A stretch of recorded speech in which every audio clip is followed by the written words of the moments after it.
Indianapolis Motor Speedway. The third oldest permanent racetrack in the world, has only hosted IMSA 4 times. This will be IMSA's first ever 6-hour race at the famed track. With 56 cars, they'll race around the old F1 configuration. 14 turns, 2.4 miles. The championship battle for GTD Pro couldn't be tighter. AO Racing leads in points, but Heart of Racing is just behind. The BMW of Paul Miller Racing, a close third. In GTD, the podium is more nearly secured. Windward Racing leads by a healthy 284 points. But that doesn't mean all competitions are over. Conquest Racing has driven their Ferrari to 4th, but Lexus and Lamborghini are within striking distance.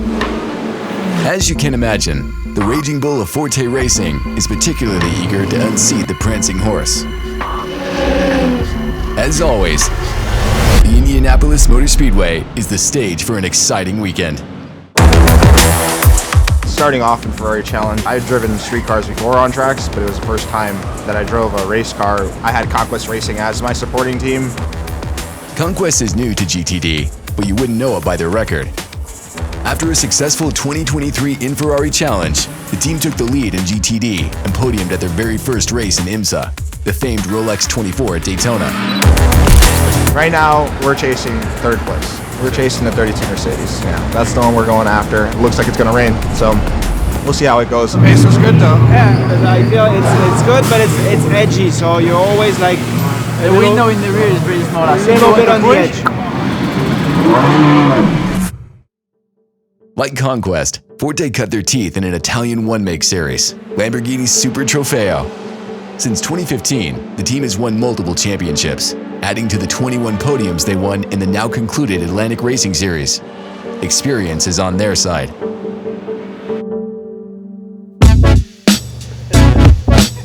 You didn't bring your dog? He's in the other car. We have a good car, I think.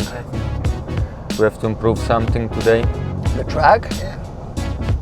I think I like the history, and like it's a very cool place. You walk in and you get goosebumps, but the track itself, yeah, I have some better ones in the IMSA schedule. This place is a special place. It's a spectacle. We finished 2nd here last year, so hoping to get a good result. Our team owner discovered cold plunging like 2 weeks ago. No, you got to do before quali to get.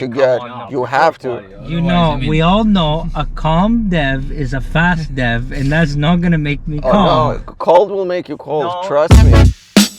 This year we've had a very strong team. All 3 races we've been on the podium last year and this year. Our goal is to try and not receive any penalties and just finish the race strong. No. Hold on. We need one more spot. You always like this here? Yeah. Misha, can you move the golf cart? No key. I can't find shade. Great. It's perfect. Yeah. I'm next valet driver. Come on. What's up with the red pants today? Well, I know we're getting videotaped, so you know, I'm dressed up. Dressed for success. Get them to do ice cold plunge. That's the only video-worthy thing we have in our teams. It was the year 2000 when Indianapolis Motor Speedway added the infield road course, becoming the battleground for Formula One's US Grand Prix for nearly a decade. Sports cars only started racing here from 2012 to 2014, before taking a break and returning in 2023. But it brings with it a unique complication, the grooved surface. Indianapolis Motor Speedway, right? It's hard not to be excited to be here, right? There's so much history here. They've created essentially a very abrasive surface to improve grip for the 500. What makes this place unique is there are grooves in the pavement, and that's on the speedway surface. That's to help the Indy cars get around here at 200 miles, 220 miles an hour. What we're doing is coming onto and really shearing against those surfaces. So we're seeing a bit more wear. Acts a bit like a cheese grater for us. We're shearing across those instead of going in line with them as the Indy cars do when they race here. Yesterday and today were quite warm. Not expecting these conditions for the race. Maybe some variable weather. Could be wet tomorrow. Nice today, but could be wet tomorrow. So 6-hour race at Indianapolis. What's not to like?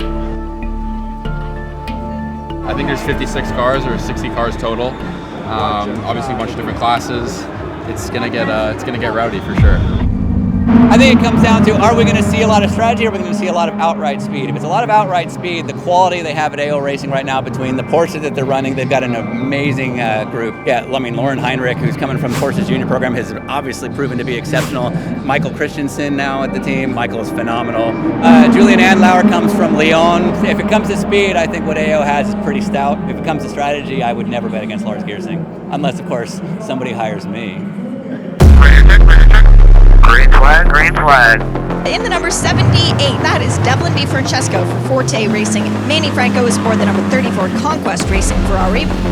Call the tires, taking easy, especially the first lap. All of the classes wide open, going to be fun. That's why we have qualifying. It's so close in GT classes. Come on, man, I'm f***ing going to it with the Mustang. My f***ing way. Everything okay with the car? Get on a fire, man. Car 34, drive through penalty for incident responsibility. Drive through car 34. So that Conquest Ferrari that was behind Dirk Muller did hit the Ford. Just good lap in the 23s to move up. 4 minutes to go. Last lap now 23.5. Currently P6. At the top, that time from Lauren Heinrich, 1:23.150. Presuming, of course, they all get through post-qualifying tech. GTD Pro qualifying was very close. The top 8 teams were separated by less than half a second. But what happens in quali doesn't necessarily dictate the future.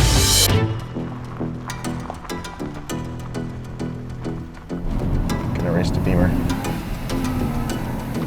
He passed me. Yeah, we've had a good endurance cup. In truth, we have 2 podiums in the endurance series. Sprint hasn't gone ideal, but we're first year. We weren't really looking to do very much. We're more just trying to learn the whole process, the multi-class racing, and then next year we were going to send it. I just full send. Yeah, I felt like the expectations kind of got so high. Just because you did so well, the egos went up.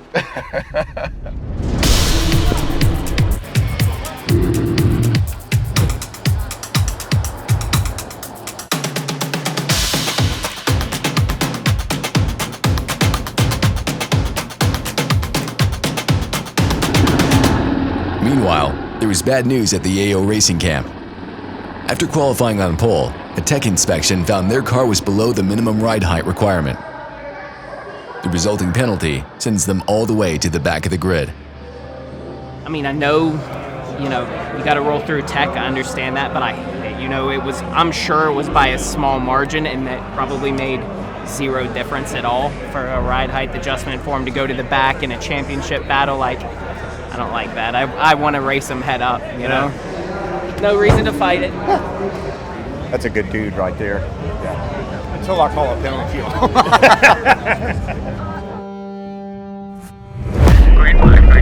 We are racing in Indianapolis.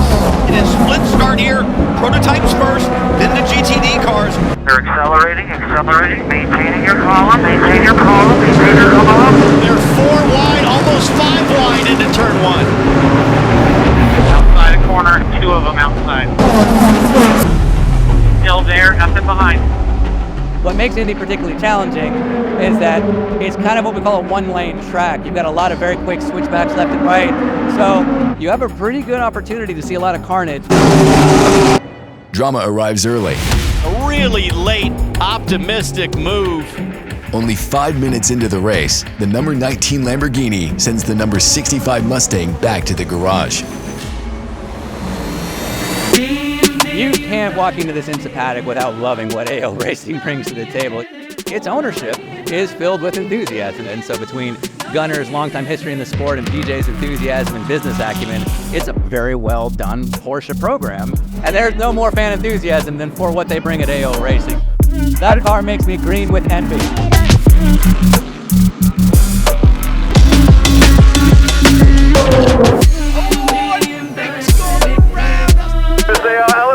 Stuck in the gravel. Turn 4. Copy that. Keep going.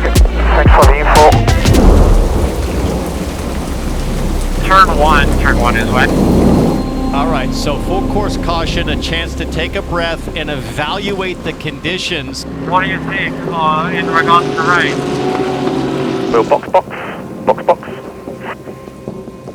Do not stop the engine. You leave engine running, foot on brake, be 4 tyres, short fuel. Remember wet switch when you stop.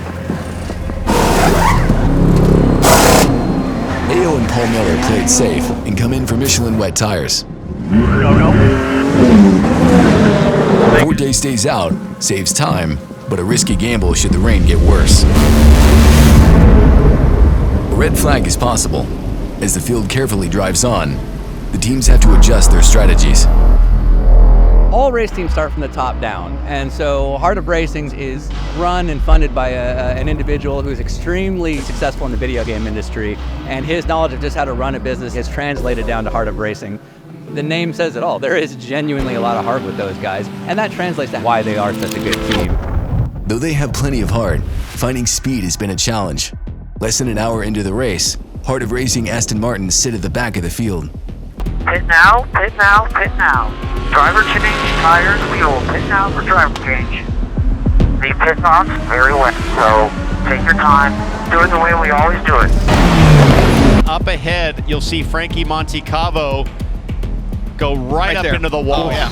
The way he was sliding looked like a car in the snow. 2, 1, and stop.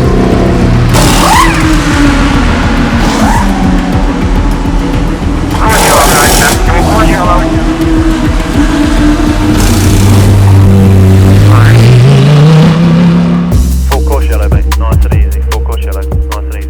If I was to describe Paul Miller Racing in one word, it would be efficient. When you get to this kind of racing where the cars are very much spec'd out, there's only so much you can do. It comes down to the quality of the people. Yeah. And with Paul Miller Racing, you're not going to get better because those guys have been there forever. They all know each other. If I was honestly going to make sort of an educated guess, if it comes to speed, I think what AO has is pretty stout. If the last 2 races come down to strategy, I would never bet against Lars Geersing and what he does at Paul Miller Racing. Because Lars is Danish, he's the smartest guy in any room. So when it comes to a lot of yellow flags, it's sort of a weird who's going to win based on the yellows. So save the fuel under the yellow here until it goes green. Do not bet against Lars Geersing and what he does with Ryan and Madison Stone.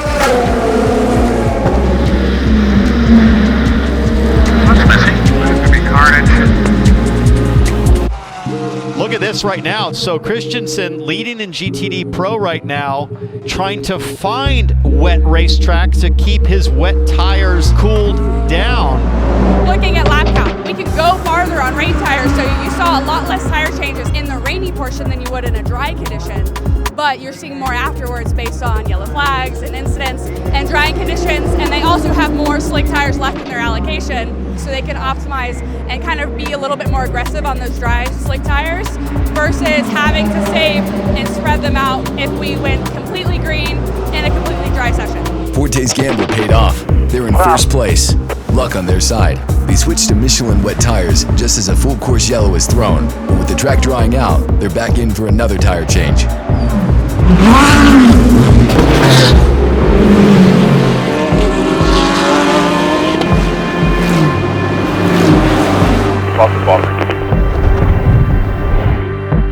So the Aston Martin that was in front just pitted. We are P4. Last year 25.4, you 25.6. Hopefully the tires will start coming slick a little bit. And now a right front problem for Conquest. Let's have a look at the steering up in the air. Copy. Let's do fuel and check. Fuel and check and change tires.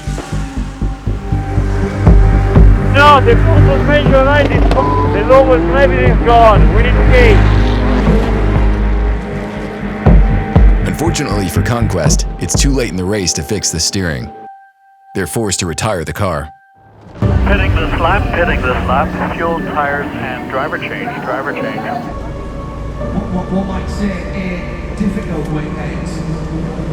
5 hours have passed. 1 more to go. With everyone pitting at the same time, exiting first is crucial. Watch that tire changer. 20 more seconds.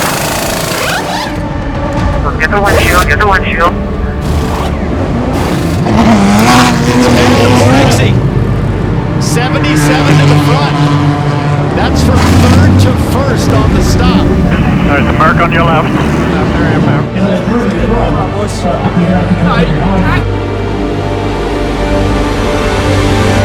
Okay, mate.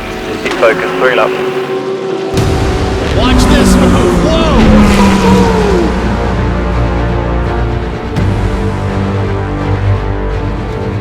After 6 difficult hours, the checkered flag dropped. In GTD Pro, AO Racing took the win, earning 350 points and maintaining their championship lead. Oh, thank you guys. So good. Heart of Racing came in 5th. While they're still second in the championship, the gap to AO grew from just 17 points to 99. Paul Miller Racing finished in 8th place, but they remained 3rd for the championship. However, Team Lexus beat them at Indianapolis, leaving the team separated by just 9 points. The battle for 3rd is on. In GTD, despite finishing in 5th, Winwood Racing continues to lead the championship by a healthy margin. Forte Racing showed the new kids from Conquest that experience pays off. Forte finished 4th, which poured salt in Conquest's DNF wound, proving anything can happen in the heat of a race.